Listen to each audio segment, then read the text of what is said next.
Hello guys, Merry Christmas, Happy New Year.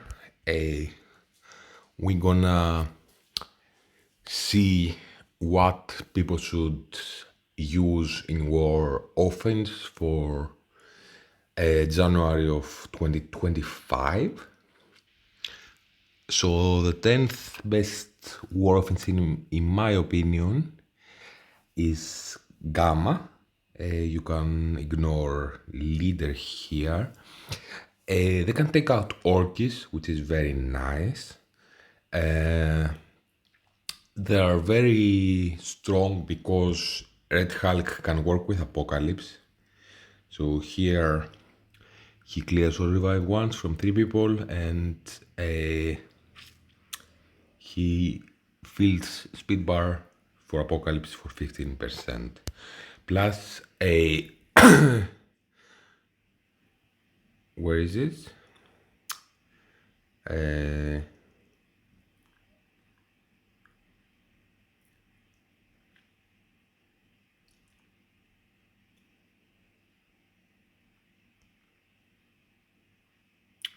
At the end of his character's turn, if Apocalypse is an ally, gain +1 charge up to a maximum of 5. So the challenge with Red Hulk is to bring him to 5 charges. Then he gains a 7 ability energy and 50% speed bar. And then he can use his ultimate and put out his battlefield effect, which is devastating. And this does a lot of damage, cannot be dodged, drama for 2 turns, flip all positive effects. So because this team can also work with Apocalypse and take out teams, like for example, in war practice, they can take out the new Absolute A-Force team, which is the newest war defense team. It's not strictly war defense, but it's the most challenging team, and they can beat them as the 10th best offense. They can beat them with Apocalypse. I don't know or how many stars you need to have on Absolute A-Force for them to not be able to lose by Gamma. My guess is with more stars on Miss Marvel Classic, you don't get one shot by Apocalypse Empowered, so yeah. Gamma can take out all of them. They can take out Spider Society now that there's not war rules that benefit them. They can take out Extreme if they have to. I like them against Orkis. They take out like Hive Mind comps, even Hive Mind with Super Scroll, which is very efficient for just straight Gamma. Or like Hive Mind with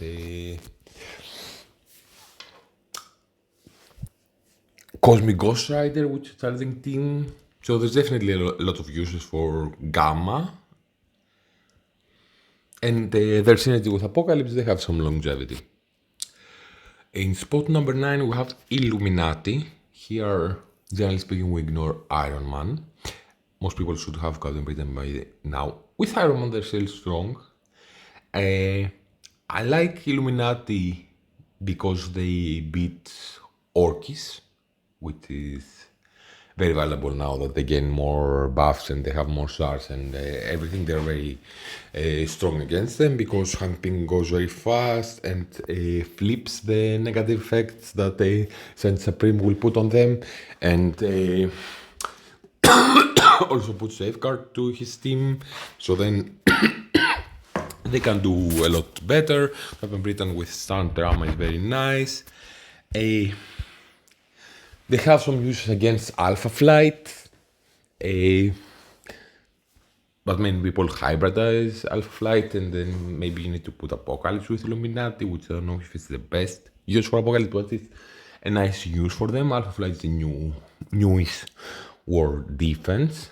They take out teams like Secret Defenders. They are flexible. They can take out like a second tier war Teams, or like even something like a ball, I have used them against and they did very well.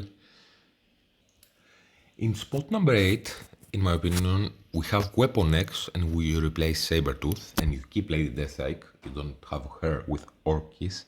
Lady Deathstrike has such amazing stats, and now that she always does this, does repeat this attack. So she does a lot of Termite Rewind, a lot of damage, plus with offense up here. So and you have a lot of like mechanical stuff that can work very well, like Omega Red goes very fast, first of all. Like on spawn, he in war fills speed bar a lot. He puts out drama many times. Here he gives speed up to his team, so his team goes very well, very fast, and 5% damage. Even like if his stats doesn't matter that much, which is still kinda okay. 10% damage it does here, still 10% damage. Reduces speed bar by 10%. Ability block, drama. 10% here, and it's also in his striker attack. So only like the 5 and 10% damage from Omega Red are very nice, especially if Silver Samurai sees him and you can use his striker attack, so do another 10%. You have Silver Samurai assisting, 50% chance he has to assist, which is okay, but some matchups you kinda need him to assist to take out bigger teams, like for example Nightstalkers. X23 is also like she gains a lot of speed bar. Then she has extra crazy extra focus to land ability blocks, like even with Cosmic Ghost Rider on the field, she can land ability blocks on like Agatha Harkness, which has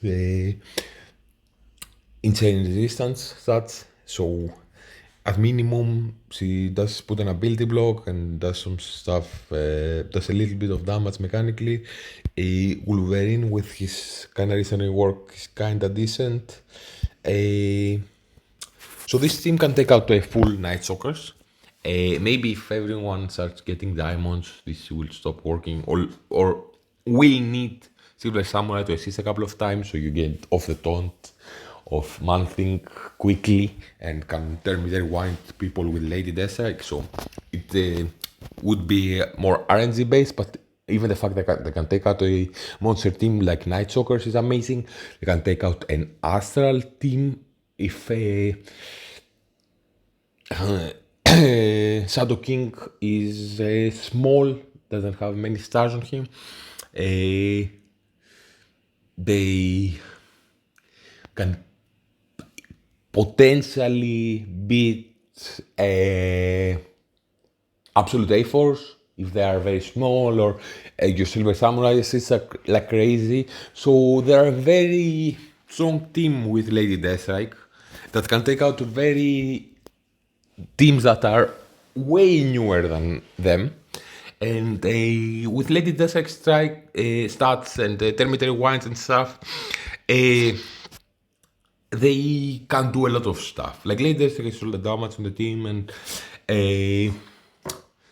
they have many mechanical stuff. Even if their stats don't matter as much, Lady Deathstrike carries for them. So like taking out the Nightstalkers is amazing. They can take out like second tier defenses like Hive Mind, for example. Have used them against Extreme and they did well. They can take out like a team with like Vol, Beta Bill, Valkyrie, and two other moderately strong people. But mainly I like the stats of Lady Deathstrike, the mechanical stuff they do, which they have a lot of speed and stuff, which can keep them very relevant and for more time. Like taking out Nightstalker is amazing. Potentially taking out Absolute A-Force and Astral is insane.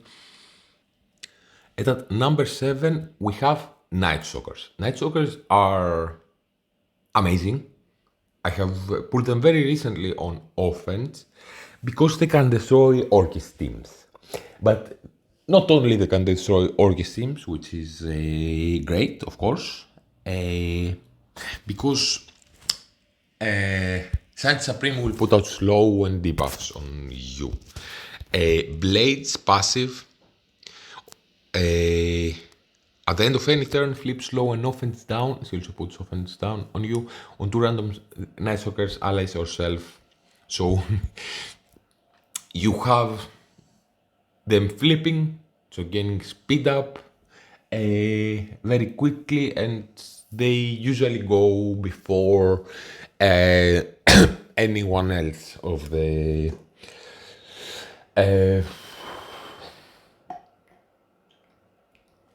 Orcish team.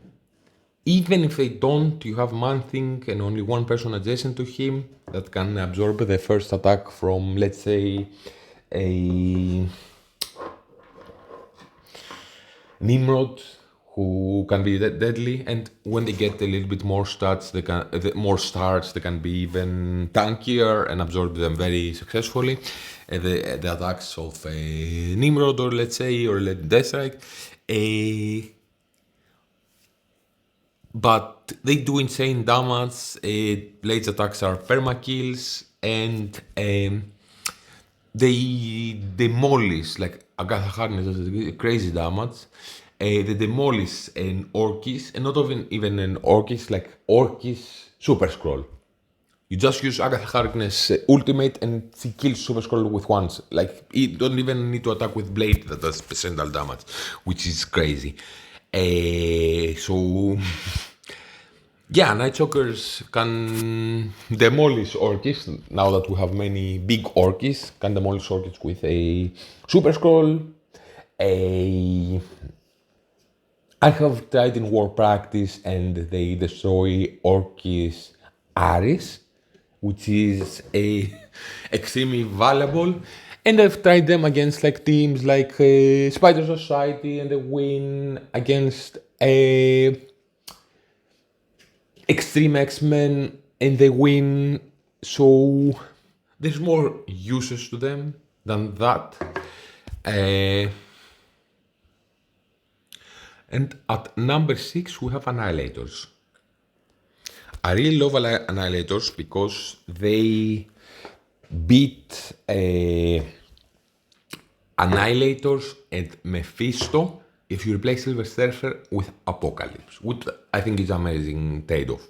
So they can take out a very strong Mephisto team. They can work against other Mephisto teams that I've tried in War Practice doing this. So this is definitely something you can mess around and see exactly which teams they can take out that include Mephisto. And that is because Thanos Endgame gets pushed under 50%. Then all the buffs that Mephisto does are gone, and you can get to work with them.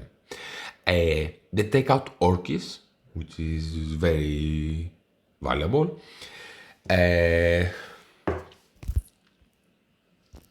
You can use them against like something like Alpha Flight. And they have new stats, so generally speaking, they can destroy teams that they have the old stats. Not all of them, but getting through an Orcish team, I think is very valuable. There is somewhat like a nuclear option if you use them with Odin to take out most difficult Mephisto teams. I don't use them too much with that, but I see people do it. So I definitely love Annihilators on offense. Number 5, we have Undying. And Undying can take out some Mephisto teams, which is amazing. Like Mephisto Orcish, if you use Ares with them, they can beat very reliably. Last war I used them against Mephisto Orkis Super Scroll and they destroyed it. They generally speaking destroy Super Scroll because she stops them from gaining a speed bar. So they can beat like a Super Scroll Alpha Flight, which is nice. Generally speaking, like teams that rely on speed bar, like a Hive Mind, can take out an Astral, which is nice. At number 4, we have Mercs from Annie. I don't know if they will move up a spot if Orman Logan gets diamonds. They can maybe be a bit more future-proof without, but they can take out some Mephisto teams. I like them against Mephisto Nightstalkers. If there is a man thing there, as it usually is, you can use the new Emma Frost instead of Deadpool, and it's super reliable, it's very nice. But now Astral are very strong, so maybe we don't do that too much. So they can take out an Astral, which is very nice. Maybe you have to be a little bit careful because Emma Frost flips the disrupted into immunity, so maybe you just hit a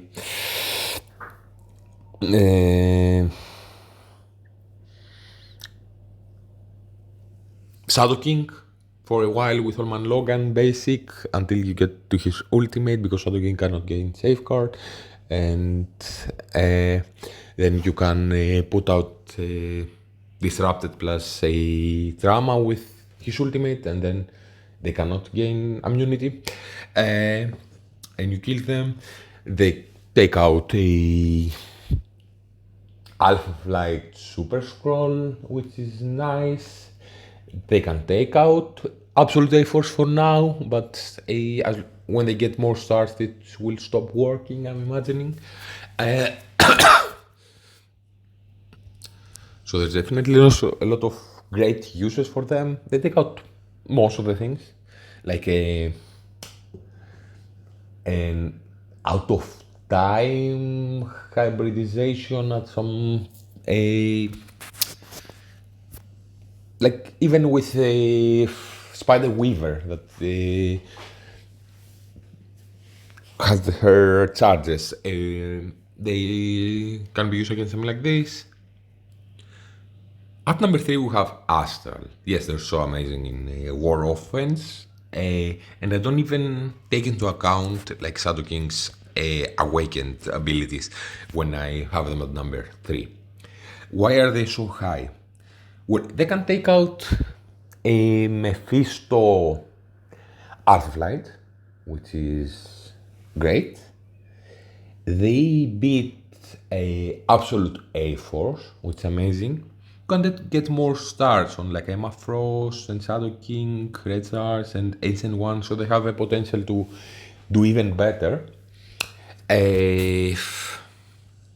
They take out like big Annihilator teams.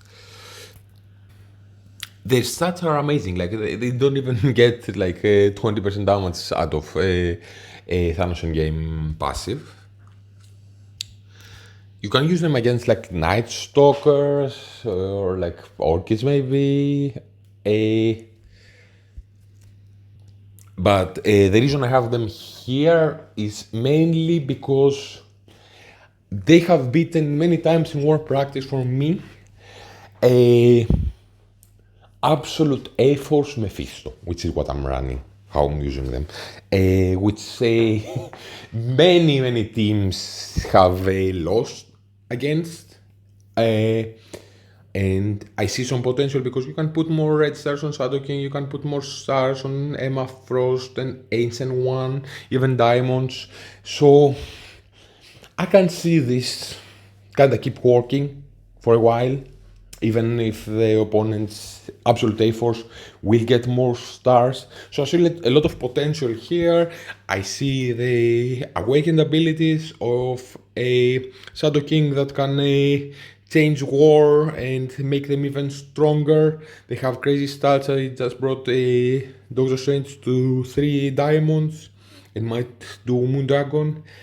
A do percentile damage, so you can catch a lot of speed bar when your team uses their ultimate.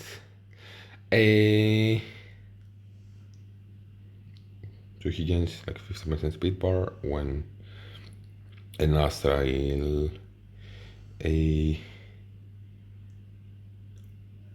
when a non-summoned ally uses their ultimate ability. So he gains a lot of turns, he heals your team and even removes negative effects if you have drama. Doctor Strange is very tanky and can revive a lot of people.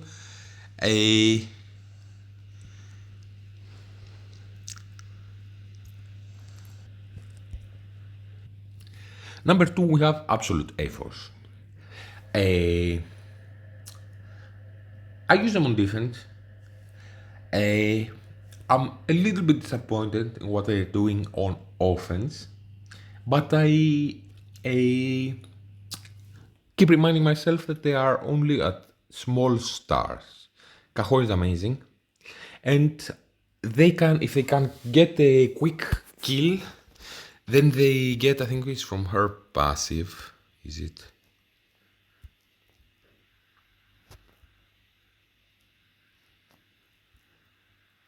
Let's find where it is.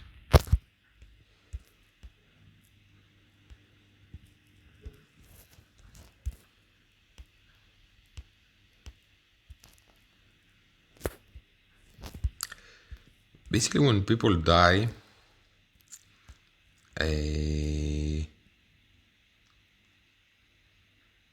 yes, in war, on enemy death, apply safeguard and immunity to yourself and all Absolute A-Force ally. She does a lot of crazy stuff with her taunting and healing and removing negative effects and stuff, and she can be very tanky. So, for example, against Orcus Mephisto, if you start attacking the summoned sentinel and killing him with Kahori, not switching around, then you have safeguard and immunity and you survive and you kill them. This team can beat everything basically in war. Like, they just can destroy Mercs for money if they have stars. They can destroy Undying. I see a lot of potential in this team when they get stars, that they can survive or get a quick kill against, because Kahori goes very fast and does a lot of that's crazy damage, especially trying to kill someone, a controller that she starts with 350% piercing and she can do twice 5% of the target's max health, plus 200% piercing, plus 50% drain. So I can see this team beating most Mephisto teams when they get a couple of stars. The reason that they are so high is, well, I think they have a lot of potential and crazy stats and mechanics and stuff, but I believe they will be more reliable in taking out Mephisto teams than any other team on the list so far. Like, if they just survive a little bit longer, which means Marvel Classic is close to getting a star, then at some point will counterattack Mephisto to death, even like a 7 red one, and with Kahori doing 5% also damage.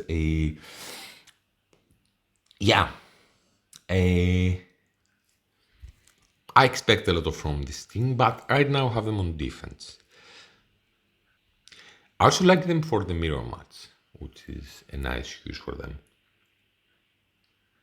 And in number 1 we have an Odin team.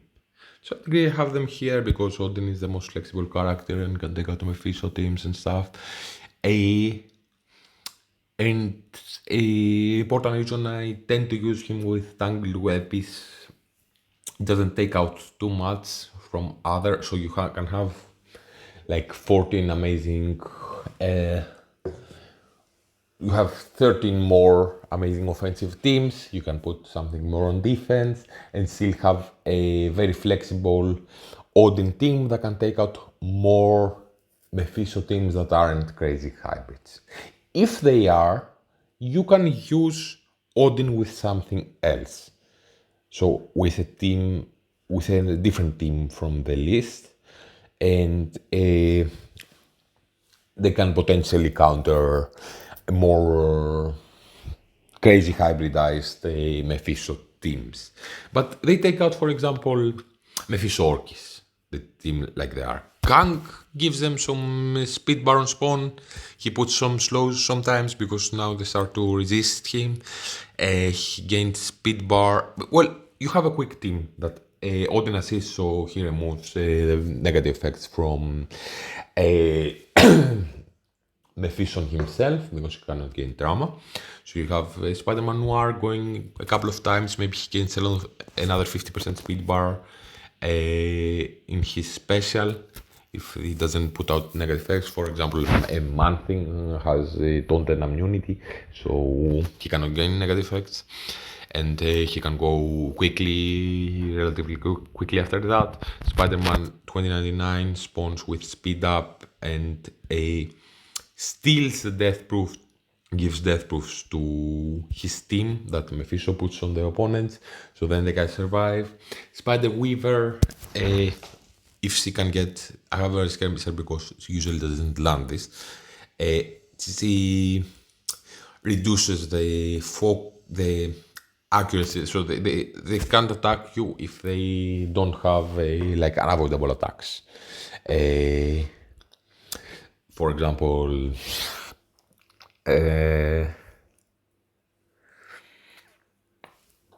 Nimrod Ultimate, I think, is unavoidable.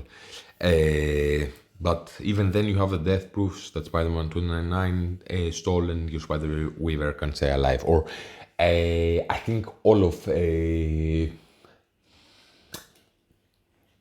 Blade's abilities, definitely his ultimate is unavoidable. You have more and more unavoidable attacks, but generally speaking, you can protect your team. For example, against like Orkis, yes, the Nimrod can hit, but you stay alive due to death proofs, and then you, for example, don't get hit by a Lady Deathstrike ultimate. Maybe from a Nimrod special after that, you can protect yourself. Or Mephisto special. Yes, you get hit by the mind control attack, but this Odin takes it and clears some negative effects from your team, but you don't get hit by Mephisto himself, his damage. One other team is like Nightstalker's Mephisto that this takes out. You get hit by Blade, but you have your death proofs, and then you don't get hit by Agatha, which is deadly. You don't get hit by Oath. You don't get hit by Man-Thing. And even though Moon Knight Ultimate states that it's unavoidable, I found that it's not. I don't know if it's a bug or it needs to have 4 Nightstalker allies and with Mephisto it's 3. But Moon Knight doesn't hit you as well, I found out. This can take out a team like a Spider Society Mephisto, but it's a little bit RNG based because Mephisto goes first and does a strike attack on Pav's vulnerable that he puts on spawn, so maybe he can kill your Spider Weaver and you have some problems, or someone else. But generally speaking, this works. They can take out a Mephisto Hive Mind too, but might be a bit tricky because you might give them speed bars, or maybe you want to stun someone that has an unavoidable attack with Spider Weaver. For example, Red Goblin has a lot of damage.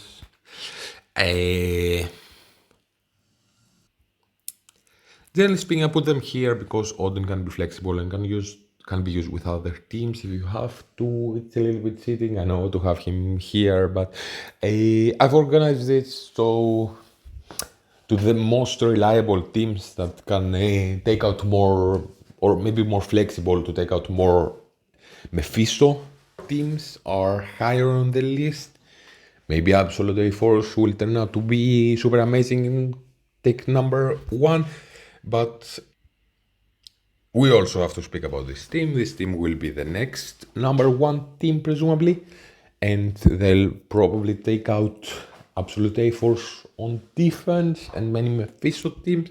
We'll need to see, of course. I don't know what they do as a four-piece. Generally speaking, they suck when I face them on defense. That has been my experience. Or they aren't amazing, at least.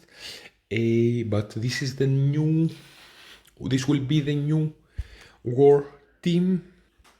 And we also have to speak about those two characters. Ares is a plug and play war beast that can change a lot of things and can destroy like someone like a Black Knight that is reliant on his charges because he steals them. And Apocalypse with his empowered punch that takes out 60% of the opponent's damage. You might have some problems because you might not get speed bar anymore as the game is going with Apocalypse. So you may not get to use him because he isn't that fast to take a second turn. But Apocalypse can change a lot of stuff, and it's proven that even now that Absolute A-Force is a new team. You can use them with Gamma, which is not very a new team. And if you have someone critting or putting out a vulnerable before Apocalypse, then Apocalypse can use his ultimate on Miss Marvel, the new Miss Marvel, which is technically the old Miss Marvel Classic. Then do a ice attack on her, gain speed up and offense up, and then use the empowered attack, so 60%, plus possibly another psychic attack to finish her off. So yeah, Apocalypse and Ares are two plug and play that need to be mentioned that can change a lot of teams and make them better. And generally speaking, if you want to go for 14 teams, you might have to take a look of this team, but I left them out. They're older teams that may have some use on defense, like Out of Time is maybe better on defense now. They are struggling against most new stats teams, and Black Knight doesn't do his percentage damage he doesn't matter that much, but they are great, amazing war offense team that I can see someone having them on his top team 10 on the list, so I can at least mention them. Like a Sinister 6 hybrid with superior is amazing and can take out many teams that spawn with speed up. Nowhere are very strong. New Avengers can take out like something like Hive Mind or a Cabal team. And you also have a Underworld team that can be very strong.